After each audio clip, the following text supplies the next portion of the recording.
Hello and welcome back to Think You Know. Today we're talking about Thor Love and Thunder. At San Diego Comic Con this year, we got the announcement of Thor Love and Thunder. And where does it fit into Marvel's timeline?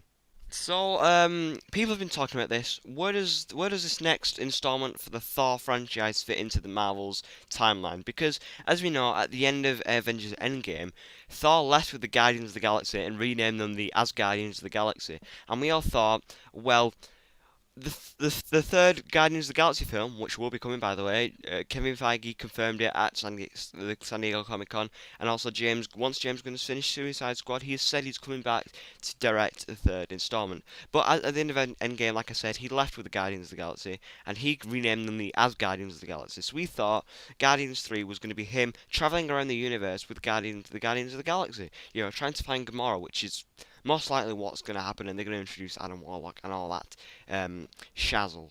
But with this next Thor film, it leaves a few possibilities of where it fits into the timeline. Because we know Guardians 3 won't be coming till 2021 or 2022. Obviously when Gunn has finished Suicide Squad, but it's 2 years time until Thor Love and Thunder comes, which is in 2021. So if we don't see Guardians 3 by then, is he going to be in that? And is Thor Love and Thunder a previous film or some sort of film for an alternate reality, which I'm going to talk about more in a moment. So Thor Love and Thunder, we know it's based off a 2014 comic book storyline where Jane Foster, Thor's girlfriend, takes the power of Thor and becomes the mighty Thor. Not the female Thor like everyone's been calling her. Taiki Waititi wants everyone to stop calling her that. He wants them to call her the mighty Thor. Basically, she becomes the female Thor. She takes Thor's power. She takes Mjolnir. But as we know, Mjolnir does not exist in the MCU anymore. It got destroyed in Thor Ragnarok by his sister Hela. So could this mean that maybe it's a previous, storyline? It's back in 2014.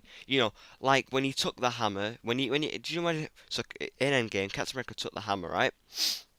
In 2014, that was in the Thor: The Dark World. Maybe it's back in then that alternate reality when he takes the hammer. He gets it back. She takes the power instead. It could be that because making a fourth Thor film and putting it in the present day wouldn't make any sense really because Thor's gone off with the Guardians, and I'd like to see more of that. Thor and Star Lord. Thing between them.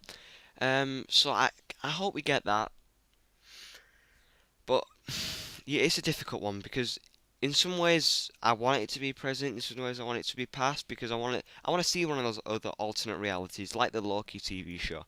Maybe it's set in that reality where Thor's hammer still exists and Jane Foster takes it.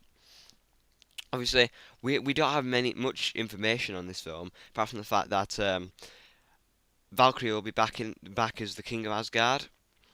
She needs to find her queen in this. I was reading an article earlier on how the character of Valkyrie is actually bisexual. So maybe something could happen there.